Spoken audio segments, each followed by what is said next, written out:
and the Tampa Rays. Also interned Vayner Sports. That's an interesting one. Colorado Avalanche as well, the National Women's Hockey League, and also the U.S. Olympic Committee. So that's all very cool. But now manager of social media since August? July. Since July with the Philadelphia Eagles. So that's a pretty cool role. So let's learn a little bit about you. So tell us about your. Tell us about. Oops, wrong one. Put this in here. So tell us about your upbringing, like where you grew up and where you went to school. Give us some of that update. All right, so everyone's always surprised. I grew up in Omaha, Nebraska. Go Huskers, kind of. They're sometimes good at football. Yeah, I played sports my entire life. I originally wanted to be a doctor. 5'2" me, orthopedic surgeon. It does not happen. So figured that out quickly and realized I was very good at business. And social media was in the up and coming. Got really good at it. Decided to say, hey, this would be cool for businesses to do. Mind you, this was 2013. It might have been the Facebook era at the time. Twitter still had the whale, if you know what that was. And, it wasn't where teams are now. So social was kind of brand new back then. And I decided to kind of take it and see what I could do with it. Went to NYU for school. They actually had a sports management program with a digital track. So I knew right away what I wanted. And through there, I interned wherever and however I could. Kind of like you saw, there was lots of different teams, lots of different organizations.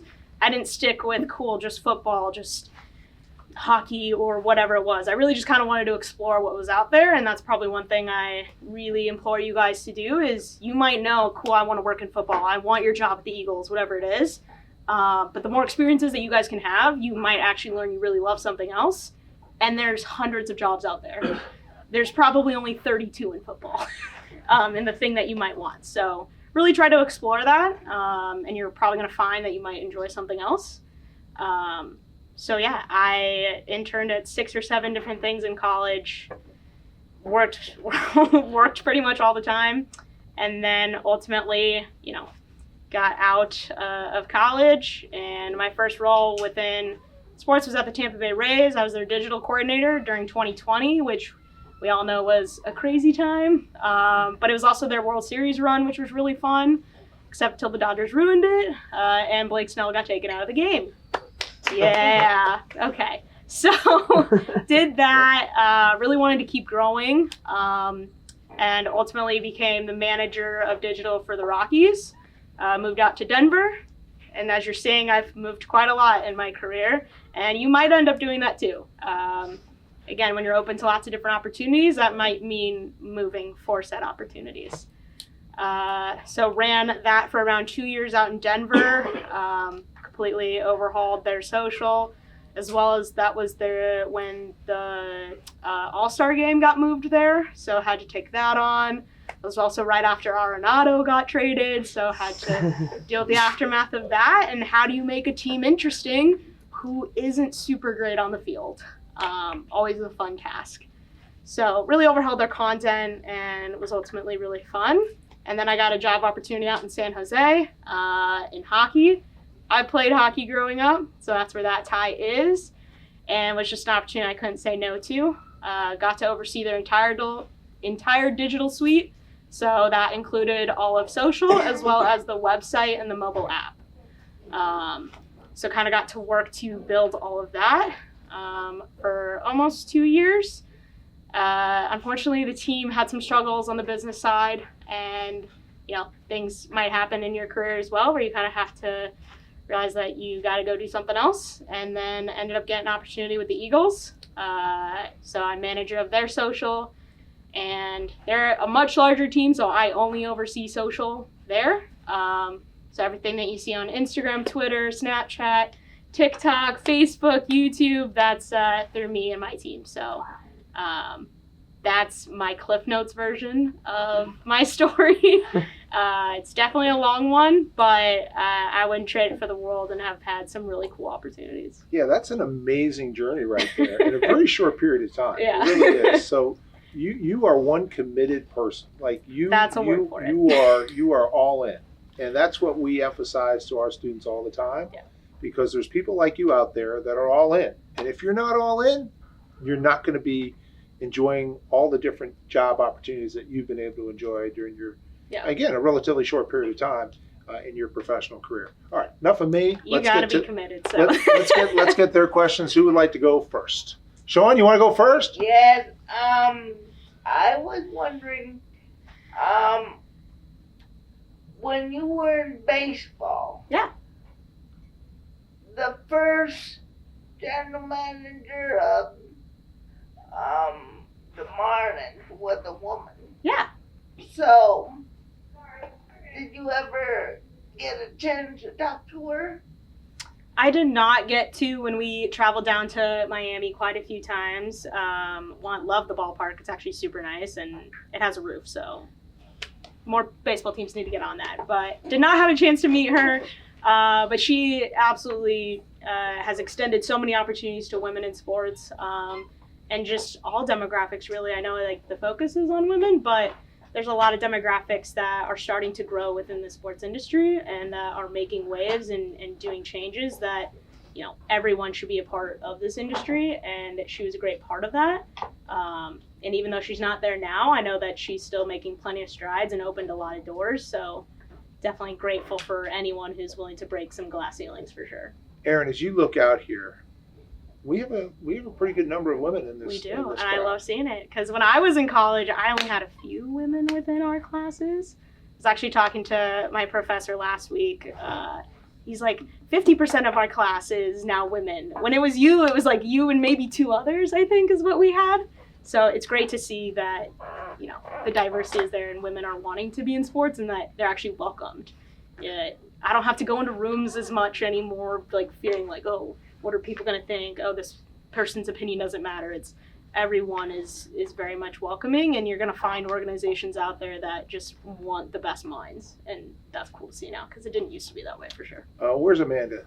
Where are you, Amanda? Amanda's doing that. So, Amanda, can you share, first of all, Erin's here because of Amanda. Amanda came to me and said, I know someone, she just got the job with the Eagles and a manager of social media. She'd love to come. I said, awesome, I'll reach out to Erin, which I did. But Amanda, tell everyone how you met Erin. Well, it's kind of a long story, but I'm a huge Devils fan. And sorry to anybody who's not a Devils fan. I was born and raised there.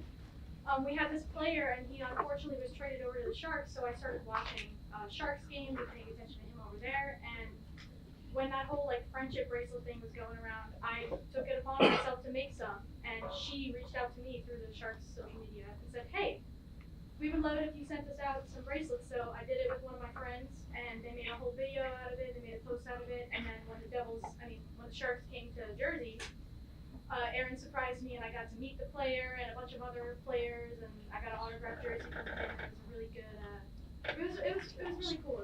The content was really good, and I look like an idiot in front of the camera. And I'm just a girl, so I'm freaking out meeting this player who I've been watching for years. But it was great. Yeah, it was really fun. You're hardly an idiot. I take credit that Erin's here. I hope you all know. You should. You should take credit for it. You should. Yeah. Let's give her a round of applause. So what stood out about what Amanda did? And if you get the wrong answer, I will tell you the right answer. What stood out about what she did? One, I think it's initiative is one thing. Obviously, being a fan, it's not every team is going to answer you, but they do read everything. The admin behind the account does. But initiative in many forms. So obviously, the fan thing was one, but afterwards, her initiative to say, hey, I actually am super interested in social and digital media. Would you mind meeting up for a chat or calling me for 30 minutes? Because I would love to just learn about your career. It wasn't, hey, can you get me a job? Oh, hey, can you give me this, this, and this? It was, hey, I just want to chat. So that was where more of the initiative came in. And I think that's something that you guys should definitely find. Reach out to people on LinkedIn, find people's emails, figure out who you can kind of connect with, and just learn. Don't make it transactional. The odds that someone can give you a job right there on the spot is probably zero. So really just try to, learn what you can from people and make those connections, because maybe then they'll start talking about you in rooms that you're not even in. And that's where your opportunities come from. Excellent. Really good advice. All right, who's next? In the back. Go ahead, JJ. Hi there. So I graduated from Rowan in 2022, and the one thing that I learned from just like the whole sports communication media program is that it's like really important to try to find ways to brand yourself and to also like be active on social media. So that's like what I've been sort of doing now a little bit more. But I wanted to ask you, how do you like make yourself stand out on social media?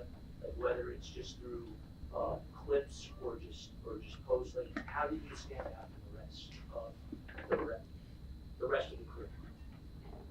I mean, my first question to you is what makes you unique? What's the thing that you offer that someone else isn't going to offer? What are the things the skill sets that you have, your personality that you do, your creative. If you're a video person, what makes your videos better than the next person?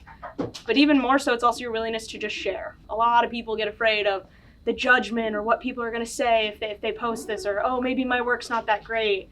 But it's your willingness to post and continue to actually grow and showcase that journey that's just as good as that end product. But I think your brand is particularly the thing that makes you unique. And it also doesn't work for every team or organization that you're going to apply to either. So don't be deterred if, maybe you don't get reached out to, or the people or the teams that you're, applying to that you're getting no's. It's not necessarily a bad thing, because there's going to be a team or an organization that is that fit. So really keep posting, but in ways that it's showcasing your growth. Not necessarily it's me, look at how cool and great I am. Wow, it's so amazing. Try to, obviously focus on the things that you're making, but stay humble about it too at the same time. Thank you. All right, who's next? Go ahead, Michaela. This is a little off topic, so I do apologize. It's okay. You said you played hockey in Omaha. Were you on the Lancers by any chance? I played on the Omaha Junior Lancers, was like their first girls team that they made. Huh? What year? I would have been, God, I'm old. 2010 to 13. She's played in Iowa. Oh. I'm from Iowa. I played on the Sioux Center Storm. I Okay. have played the Lancers before. Yeah. So I was just seeing.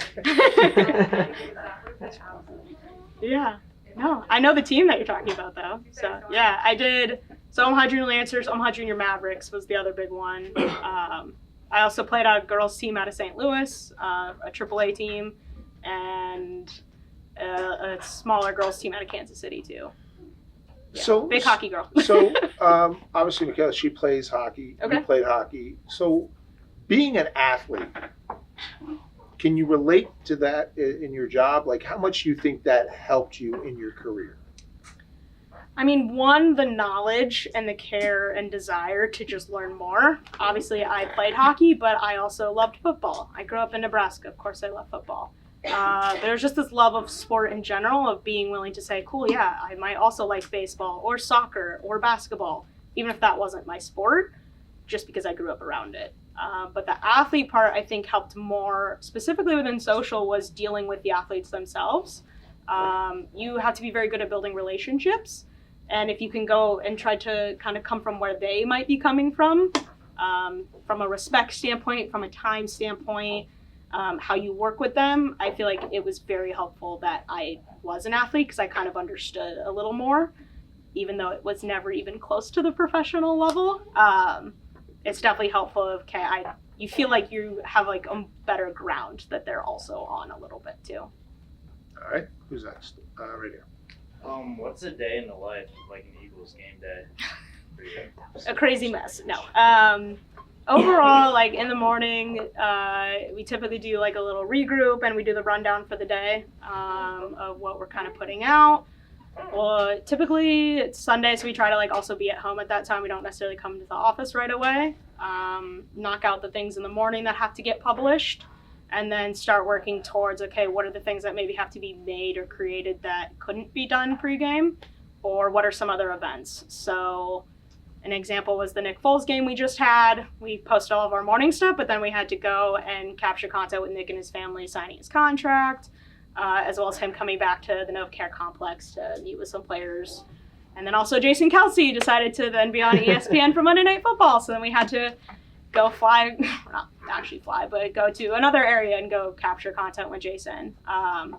and then make our way to the field. Usually, I want to say it's like around 2 or 3. Do some stuff around the field, get up in the press box, wait for the guys to arrive, then we get to go capture all that content of them arriving, if they actually look really good, which most of the time they do.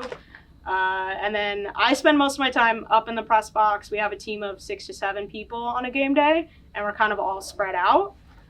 So we have someone going getting video, we have photographers, our TikTok specialist we kind of all split up to do everything, and then I'm kind of up at the control center getting it all ready to get out and actually post.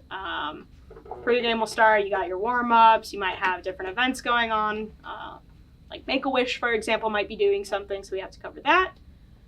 The Eagle will fly down, which was really cool, and then the game starts, and you just hope that you get to post some touchdown stuff and photos.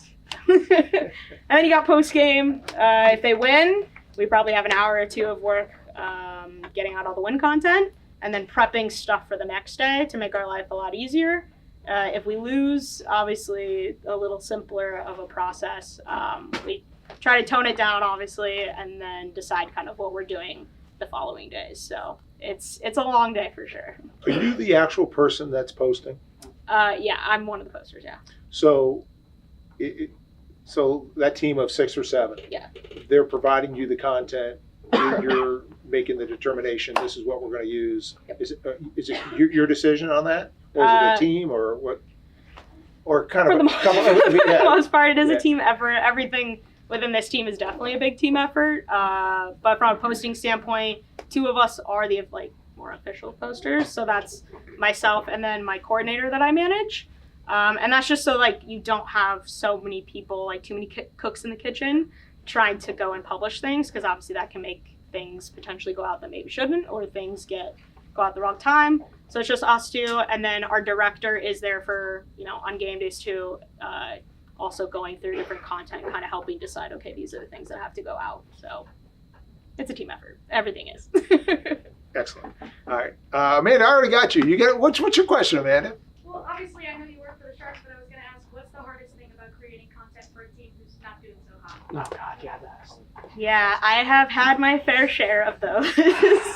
I got very good at it, actually. I think the teams that do struggle actually have the hardest time on their social. So if you see a team that's struggling and you think, oh, their content is so boring, blah, blah, blah, well, just try to think they might not have as much to work with, and they have to get very creative in order to try and get those same numbers that put them in, the top of the leaderboard, from impressions to engagements, reach, etc. It just takes a lot more work to do and a lot more creativity.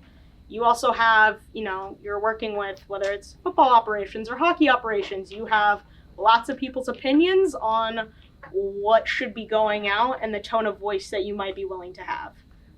Certain teams, for example, the Sharks, we did get to have a little bit more fun and be a little more self-deprecating, especially towards the end of last season, to kind of, play into the memes or kind of talk with our fans, not just kind of at them. But the Phillies, the Philadelphia Eagles, it's a little bit different. One, you only have 17 games, 18. Wow, I'm going crazy at this point. Plus playoffs and stuff. Versus hockey, you had much more than that. In baseball, you had 162 games. So a loss in baseball, a little different than a loss in football. Lots of different odds. So I think the hardest thing about creating content for a team that's losing is dependent on the sport, but it's really difficult to try to make everybody happy. You have to make the players happy and make sure they're always looking good. You have to make the football or hockey or baseball ops side happy to say, okay, well, if we are not playing so well, we can't show them having fun. Why would we do that? That means they're not focused, right? That's what the fans would say, when on the other hand, it's, well, maybe they just need something else to think about for a little bit, but also we have a job to do to entertain our fans. And guess what? If we can't post the highlights all the time, it's going to have to be another way. So it's about learning, playing the lines, developing those relationships within the organization, and building trust that it works, and proving why we have to do the different things that we do. I felt like we did a pretty good job with the Sharks in the end. We had a lot of fun. plenty of good moments in there to, stay atop the leaderboard, which I was really proud of with our social, even when the team was not winning very many games. All right. You have a question, Jake? Go ahead. Out of all the teams that you've worked for, would be like your favorite player that you've ever like met on the team, or like have you not met them before? I've met lots of players. A good one, because he's also now with the Phillies, Carlos Estevez. He was great to work with at the Rockies at the time. Just a really great personality. As you guys have seen, he does the hand thing now after the mound, but always willing to do content for us, which was always great. At the Sharks, honestly, they ended up being all really good with the stuff. But I will say Zetterlund was a very fun one. Our resident Swede, him and Eki. I also got to learn a little bit of Swedish, so that was cool. But really, it's the players that want to help, want to be involved in content, have the personality for it. Those are typically the ones that I love most. But it's definitely hard to pick just one favorite for sure. And I don't think I've been with the Eagles quite long enough to decide yet. Well, I was going to say, how fun would it be to have a guy like Jason Kelsey? I know. That would be fun, wouldn't it? Yeah, he's been great in the different things that we do work with. He's also still very involved with the Eagles Autism Foundation. He's definitely around the organization a lot too, and we did just work with him on the Monday Night Football thing, so he's still a character, still super fun, and I'm sure I'll think of plenty of ideas to keep him involved. Beautiful. All right. Let's see. Let's go over here. Go ahead, Nick. So I was going to ask, because I am not an Eagles fan at all. I was going to ask how you guys deal with losses, but you kind of already got into that. So how do you deal with angry Eagles fans after on social media comments? That's a great question. No, it's Did you hear the question? Angry Eagle fans, how does she deal with it? I'm angry, but I don't take it on the social media. Yeah, one, don't take it out on the admin. The admin I is don't. probably feeling the pain as much as anybody. One, we see all the mentions, we get them all. It's also, you just kind of get used to it. You know what they're saying. And at the same time, like I said, we're probably feeling it too. So we're not coming from this place of like, oh, why are they saying that? It's definitely about understanding. It also plays into maybe, we understand that tone of voice that you guys are having. So it does play into maybe what the things that we're posting and how we might change and adjust our content or our tone of voice. So it's really fun if people do ever notice that. We do listen and we do understand what you're going through. But I think too, at the same time, you're also not going to make everybody happy. You still have a job to do. Our job is to entertain you, to educate you, to tell you everything that's going on with the team, good or bad. And it's, again, not always what you want to hear, but it's also some really great content too. So even if a team is not doing well, I always wish that fans would also just see it as, oh wait, that's actually a really cool story that they shared, or that was a cool piece of content, or something they shared with a player, because sometimes it does go beyond the wins and the losses too. But from like a personal side, it's really trying to separate ourselves personally from the content and the team. We are not the team. We are not the GM. We are not that. So you can't really take those like comments to heart. Oh, this content sucks, admin. Oh, this is terrible. The team is awful. Like, you internalize that. Oh my gosh, the negativity you would live with. And I know plenty of people that do really internalize that stuff, and it is not fun. Everyone can talk about, the mental health side of things. So ensuring that you get breaks away, that you're, not looking at all the comments 24/7. We take different shifts, so ensuring people still get time off.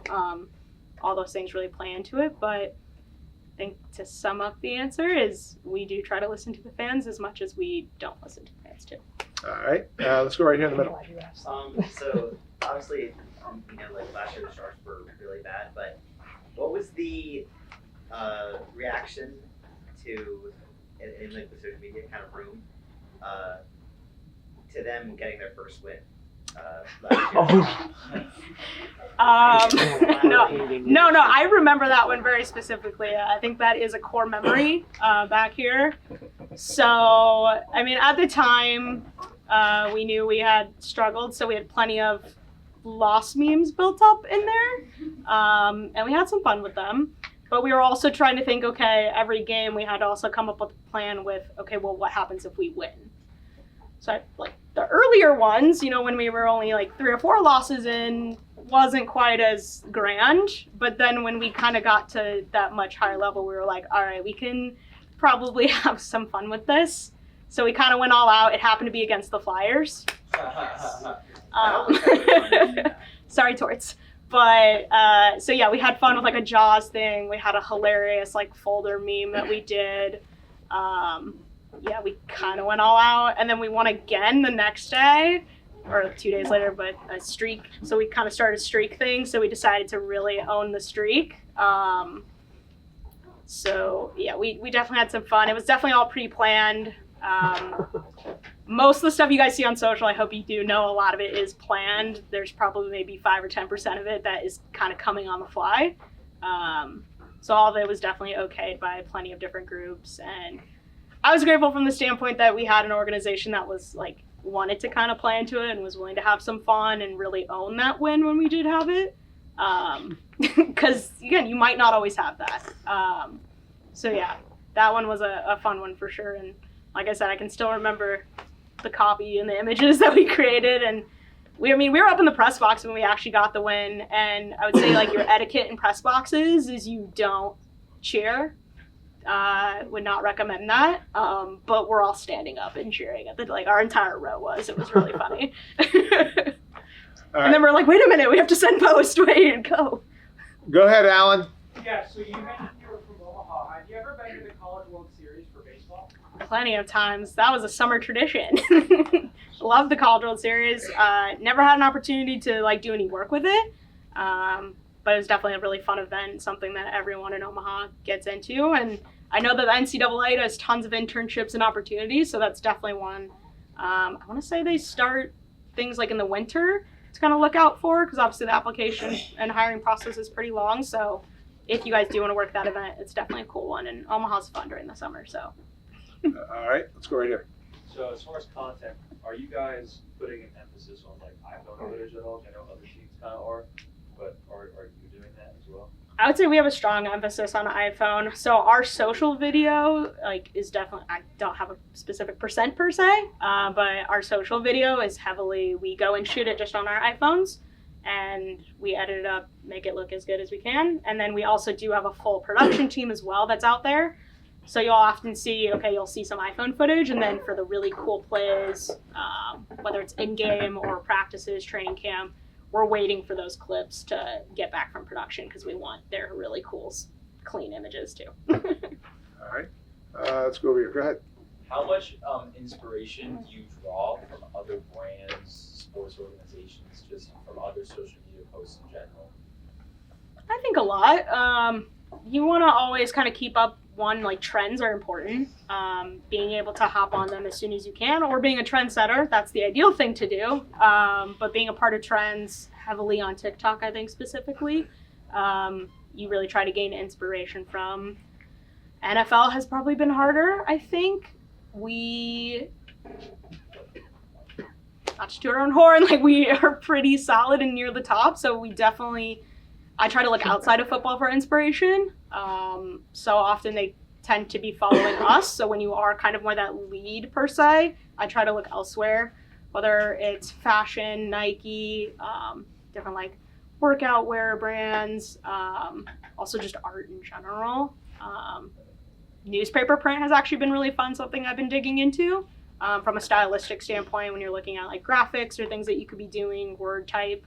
I hate graphics with tons of text on it. So if you think big newspaper layouts, how do they not actually have a lot of text? But yeah, you can gain inspiration from a lot of things. And I think it's important because you have to keep coming up with new content. Every day we have our sit downs and our regroups to think, okay, well, what can go out today? What's not planned? What's something else we can try to be that more trendsetter versus just a follower. All right, go ahead. With you having all those different jobs, the different teams that are showing that time, how do you know like when it was time for like the next job and what was looking out for like a higher up position? Yeah, I think all of my opportunities have been me growing and being able to do new or different things, and it's also at the right time. The example from like the Rays to the Rockies, that was a direct, I went from a coordinator to a manager, so that was pure growth as well as it just necessarily wasn't an opportunity that I was going to get at the Rays. Where their structure was and the time where I needed to move up, where I was ready, it just wasn't going to happen there. So I kind of had to leave if I wanted to move up. And, you know, I had a great relationship with my boss at the time who was willing to admit that and just be like, hey, you need more. You should go do more. So like having bosses like that is one thing. And then from the Rockies to the Sharks, that was a growth opportunity. I went from overseeing just social to then social plus website and app. It was a change in title. And also I did get to have a new opportunity within the NHL that was different from the MLB, so I really appreciated that. So really always looking out for those opportunities. What makes it worth it for you? What makes it exciting? What things does it going to add to your repertoire? Is it something you want to do in your career? Are always like important things to look at. I would never recommend just moving to move. Never good. Also very expensive.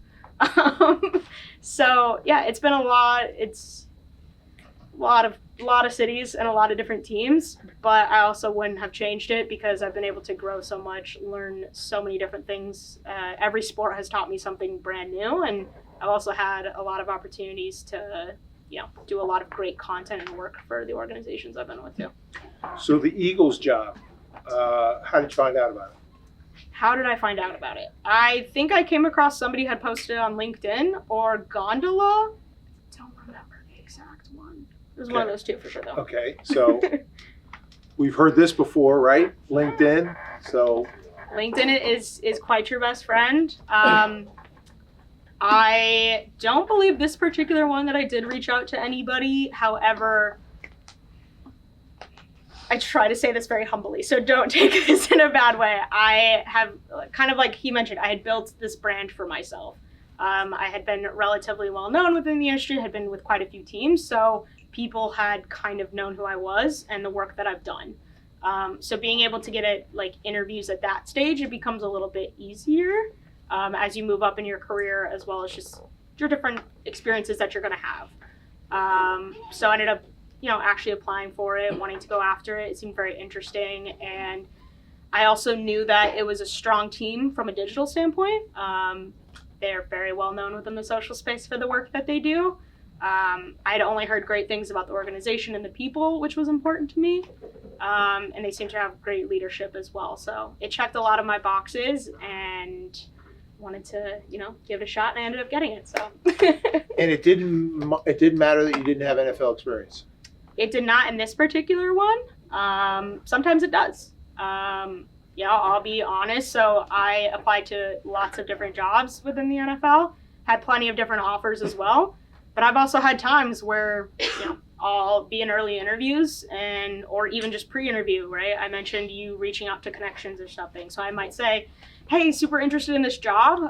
Would love to chat, learn more about it. Or do you think I'm a good fit? Is it even worth, no one wants to waste each other's time in interviews.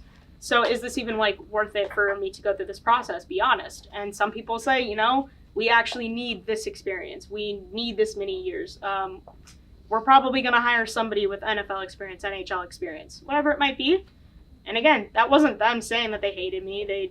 They weren't knocking on my experience as a whole. It's just there's going to be things that you don't have, unfortunately, that do take you out of jobs. Mm-hmm. But this one, they actually loved that I didn't have NFL experience, because I brought something brand new to their team that they really wanted, which was creativity in different areas, different thoughts, not somebody who had just been through the same process and you're recycling, the same ideas from other teams. So sometimes outside experience is very good. It's good. Good, Connor. With you coming off your first bye week, what went into the content you had to create with the football? Yeah. Was a little bit easier for us since we came off the loss with the Bucks. We completely changed our content plan that we had designed for the bye week, just knowing that our fans really were not going to be quite, to the point that you made, quite in the mood for, really fun TikTok-y style pieces of content that we had banked up for it. So we shifted away from it. We kind of went a little bit darker. We stuck to some just highlights, and then we did some stuff to support the Phillies for the start of their postseason, but it really wasn't in our best interest to go forward with a ton of content in the bye week. So definitely stayed off. And now the shift becomes, how do we get our fans back and interested, because we have the game coming up this Sunday. It's at home. And we know that they're going to be angry, but we also know that they're going to be excited because there's a game again. They didn't see us last Sunday. Phillies did win.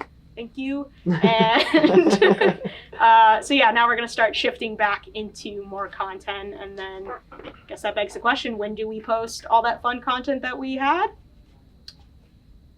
That's the fun thing. Now we have a lot of banked up content that we get to now spread out throughout the year. So typically things don't, if something doesn't go out right away, most of the time fans don't always know when we film things. So it's fun that way too. All right. You were saying that there's about 5 to 10% of the content that is completely unplanned. Yeah. Can you give other examples of what you guys just completely unplanned? I mean, from a game perspective, a lot of items can be unplanned because we have zero clue what is going to happen during that game. So that's really where our unplanned comes from. I would say like different moments, records being broken in the end, Saquon Barkley having 3 touchdowns in his very first game. It was casual. Like, how do you then start thinking, how can we take advantage of this? What can we give our fans that makes that moment very entertaining and exciting? Another great example of unplanned is we might have certain pieces we want to go shoot during training camp, or we might have an idea of, hey, we have to cover practice today. But we as a social team have zero clue what they are doing during practice. So we have to kind of take what we're getting, all come back, sit down and say, hey, this is what we captured. How can we actually make this into a piece of content? And I think that that is the biggest skill set if you guys want to work in social is cool, you captured something that's awesome. Love that. How are you actually making that into a piece of content now? What is it looking like on Instagram, Twitter, Facebook, Snapchat, TikTok? Wherever it's going, how is it going to look there? That is social media work. It's not just, cool, I made this great video. It's, well, how's that video going to be used? And like I said, sometimes it's planned and sometimes it's unplanned. So I think really to answer your question is you have to plan as much as you can and then move forward kind of from that point, knowing, you know, the creative skill sets that you might have on your team. Good stuff. Go ahead, RJ. How you doing? Hi. In terms of like posting on social media, like what is like the time frame, like how y'all post like as far as like touchdowns, like big plays and stuff. As fast as humanly possible. That is my answer for game stuff. So our team is lucky enough to, again, be kind of large enough where we each take on something different. So I'm running like the Twitter and the Facebook, and then my coordinator's running Instagram and Snapchat during that game, and then our TikTok person is running that. So it kind of makes it a little easier to spread it out. But touchdowns, it's how fast can we get that photo back from our photographer? How fast can we cut the highlight from our Twitter live cut producer? How fast can we maybe get footage from production, which typically we wait until the day after so that they're not running cards or trying to edit things. And then how fast can we come up with more and more ideas is really always the fun challenge. And it's a little hectic, but it's really how soon can you get something out because you have competition. You have NFL is going to probably post that same highlight because they're cutting from the same broadcast channel that you are. You have ESPN that's probably going to get on top of it. NFL on Fox is probably going to do something. CBS Sports. Everyone is pulling that same highlight footage. So one, how is it going to be different for you guys? How are you packaging it? And two, how fast can you get it out so it's your post that's populating on people's feeds more, not the other ones? Or what are your reporters taking? If you're the first one, they're going to take from the first one that they're doing. So your numbers are now going to be boosted by that. So my job, especially for running Twitter, is literally ASAP. But from the Sharks, I love to actually say this example. So the Sharks, we had a video person that would go run and edit videos for us in game. So that's a big difference. And so we would have obviously the broadcast footage that we'd get out like that, but then we'd follow up with additional frames or shots from their angles. We'd also have an LCC. Not sure if you guys have heard of that particular program, Live Content Creators, who the NFL or NHL hires. So now you have their angles, you're having photos, so now you have all this content. So it's how fast can you get it out, but how good can it be before another touchdown happens, the other team scores a goal and starts to ruin your moment, because that happens a lot too. Right there, go ahead. So I work at a summer camp where I'm in charge of social media, and there was one time where I completely couldn't get into my account. Someone hacked it, they were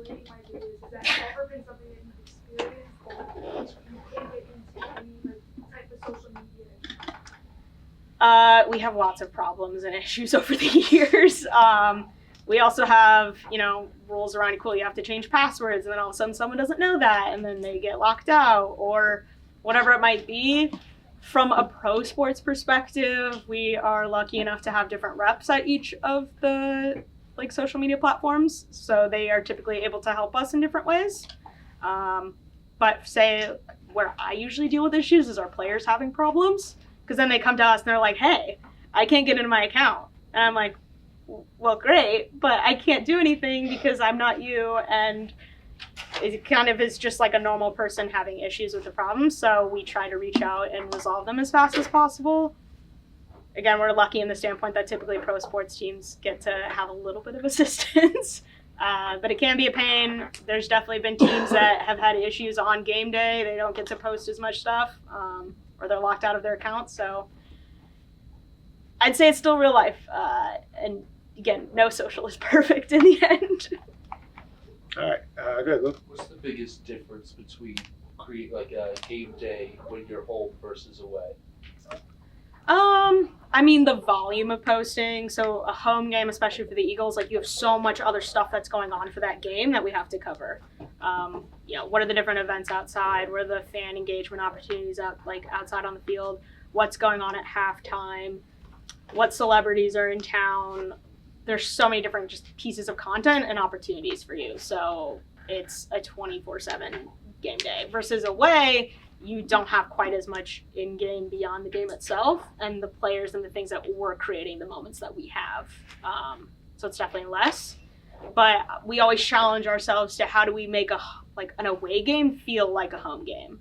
How are the Philly fans travel so well? How can we go out and engage with them? How can we go have some fun with content? How can we make this feel like a home game? Because from a Twitter perspective, it can almost sometimes feel that way, and Philly fans are really loud, so we try to take advantage of that. So it's a fun challenge. In the example of our friend Amanda out here with the Sharks, we had a whole initiative as a part of our strategy. How do we create an experience for fans on the road?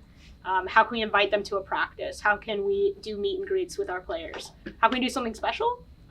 Because a lot of teams do sometimes get to a point where they're just oh, it's an away game, so we don't have to do as much. And it's well, or you try to get really creative and find ways to create content. Did you go to Brazil? I did not get to go to Brazil, Oh. so I know. Well, so Twitter, unfortunately, doesn't work in Brazil, and so we had to have quite a few of our team actually stay back here because, it didn't work down there. So we did send a few people down there, and then they were capturing content and then sending it back to us to edit. So I did not get to go to Brazil, unfortunately. That's but because it's okay. Twitter is the social media platform for sports primarily. I know Instagram is still a player as well, obviously, but a lot of reporters send it to their wives or to their editor, who would then post it on Twitter. We had a lot of fun following what the wives were tweeting. It was very entertaining. Crazy. All right, yeah. So my question is, if you're somebody who's applying for internships, not even just sports, so you just keep getting rejected. What's your main advice you can give to somebody who's perhaps struggling a little bit with internships and landing one? Any tips you can give to someone to make them feel more marketable or applicable or? Yeah, I mean, you guys can see my resume. I had plenty of yeses out there, but you didn't see all the no's that I got along the way. For every yes, you're probably getting hundreds of no's.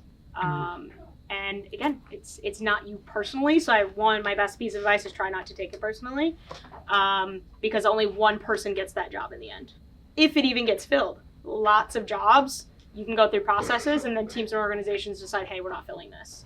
That'll happen to you more times than I can even think of. It happened to me plenty of times in this last round when I was looking for a new role.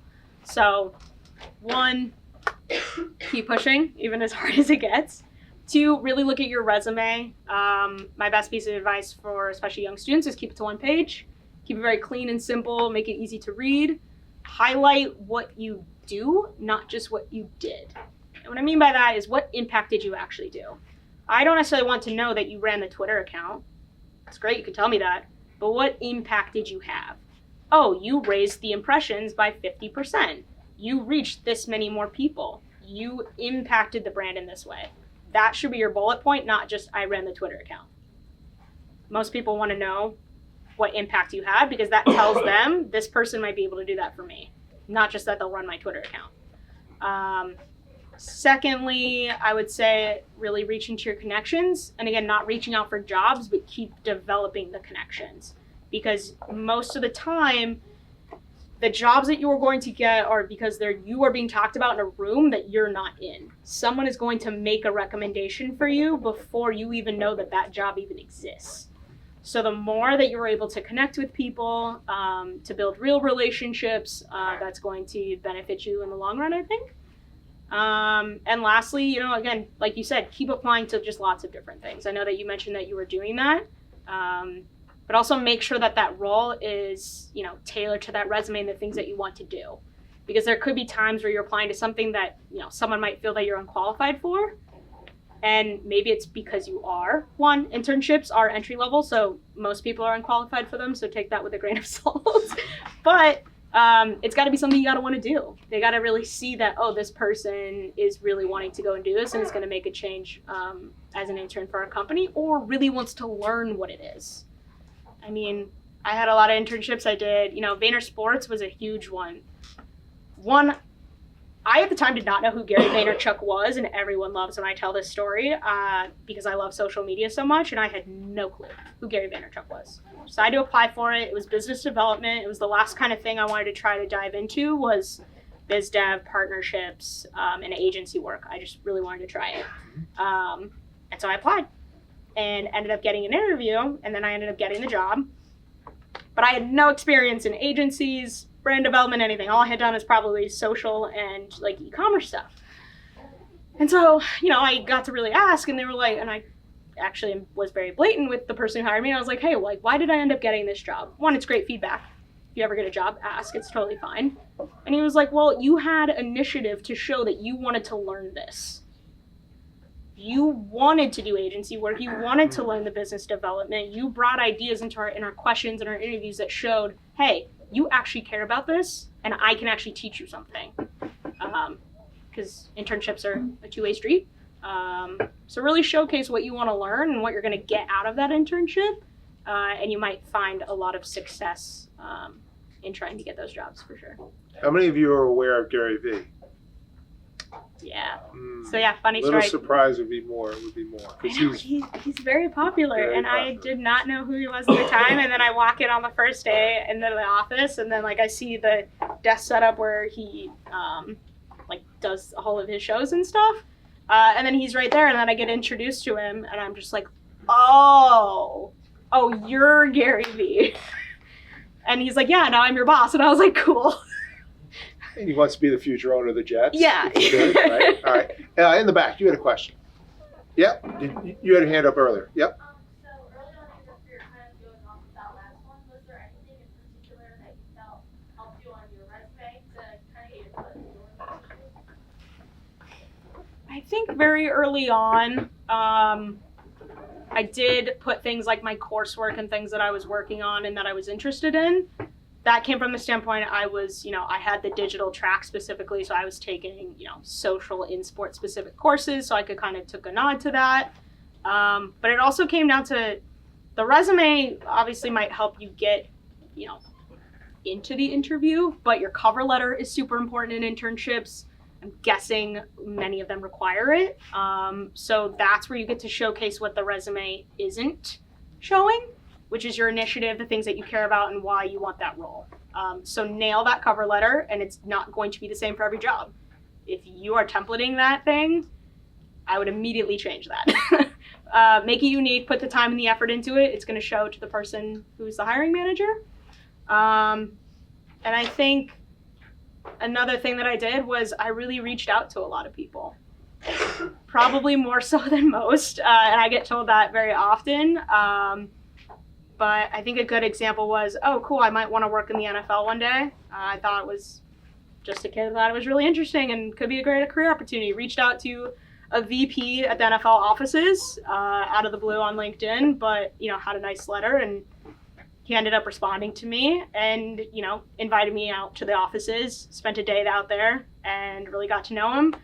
Funny enough, I go and get a job in the NFL. I immediately message him, and I'm like, hey, guess what? You're never going to believe this. And he's like, I knew it. After all these years, you did the thing. And he's like, you were the kid that just was willing to learn and to reach out to people and, was just a good person and very, just personable. So really try to reach out to people. And again, it's not always going to lead to something, and that doesn't mean that you did something wrong. You just made another connection along the way that, is very important in this industry. All right, let's go to the back. Sam, go ahead. You mentioned earlier you talking about Make-A-Wish. Do they reach out to you to be, hey, I'm doing Wish Kit at practice this day? Do you guys coordinate stuff, or do you guys show them before? Because sometimes I see a lot of posts with the team and Make-A-Wish, but Make-A-Wish posts first. How does that work? So Make-A-Wish would have to work with our partnerships team and then our community team first, since it's more in the community realm than it is us. So then we get told by the community team, hey, we're working with Make-A-Wish on this day. Here is the kid, here's his story. Then we usually meet, try to come up with different ideas on what we can post and what we want to do. And then we get it okayed by the family, Make-A-Wish, partnerships. Everyone clears it, and then the event actually happens. We get to capture it, go through approvals again, and then get it out to the world. So definitely a team effort, but most of the time it's not coming directly to us. We're working with, other people within the organization. All right, very good. Right here. When it comes to going between jobs, anytime you get a new position at a different team or whatever, do you have your own kind of, I don't want to say agenda because that seems a bit harsh, but your own kind of flow chart of things you want to see changed when things are working optimally? Yeah.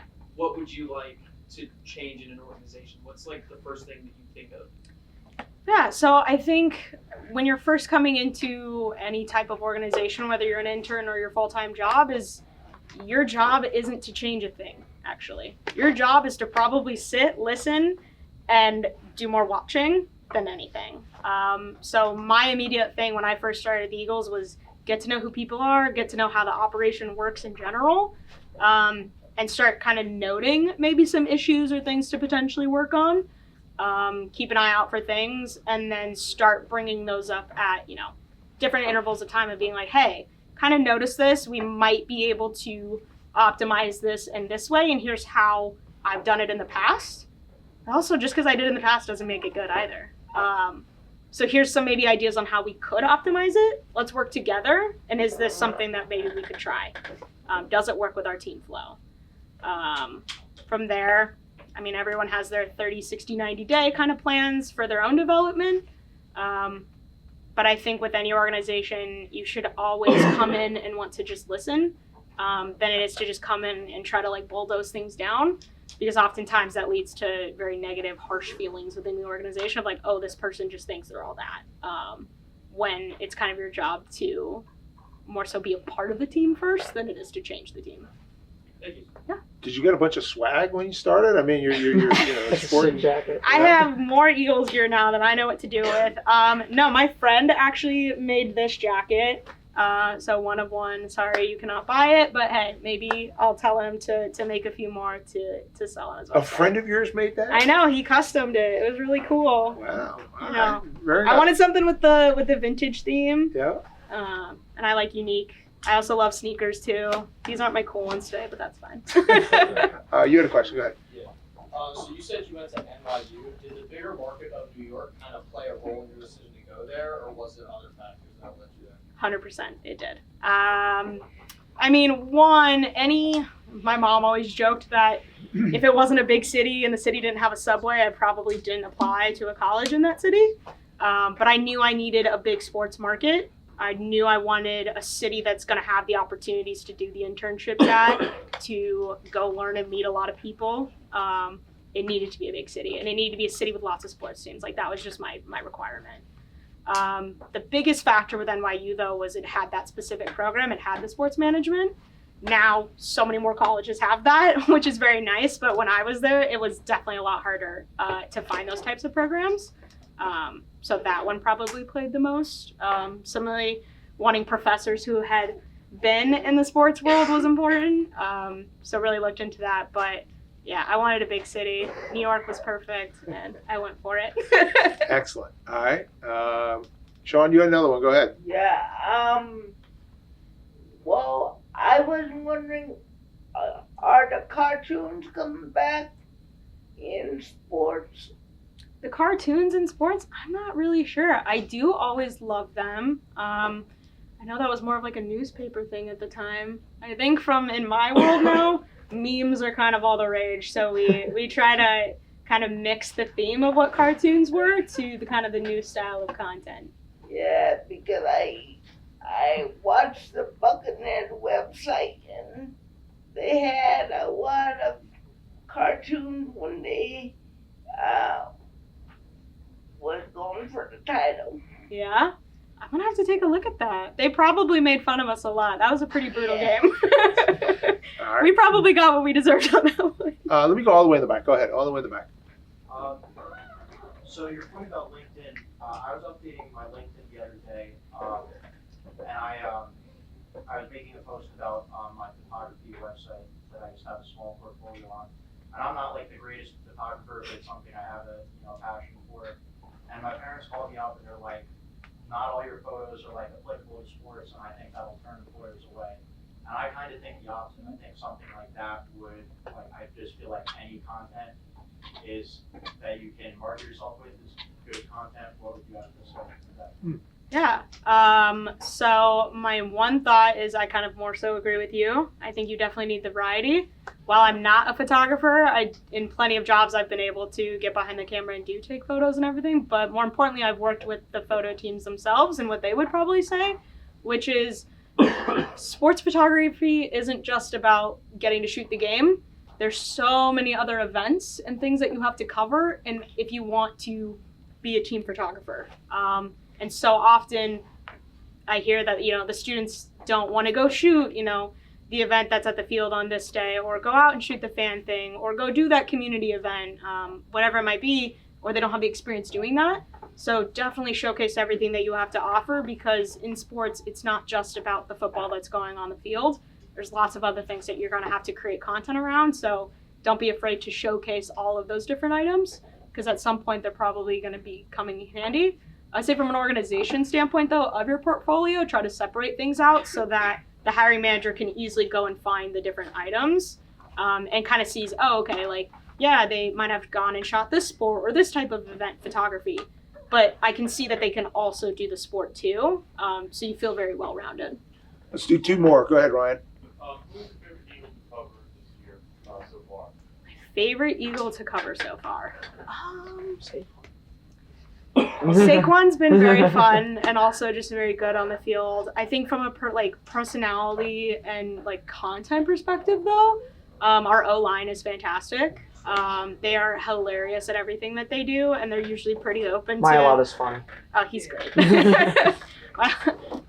So yeah, kind of like I said earlier, I really look for the guys that enjoy the content that we do.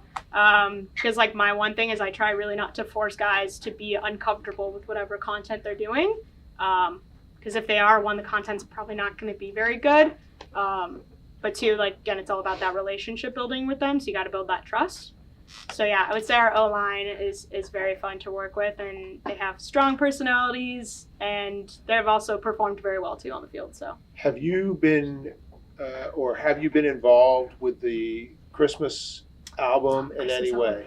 I have not. That was actually one thing I got to learn about, and I was in shock when I first learned that it was a thing. But they talk about it all the time, and they are very excited for the release. So the social team has not been at all? No, and typically we don't. Once it's released, I think we'll probably do some fun content to just showcase it and But kind of relying help on the video that they shoot that they'll provide to the team? Yeah, we don't really get involved in too much else. Okay. Go ahead, Shelby. You got the last question.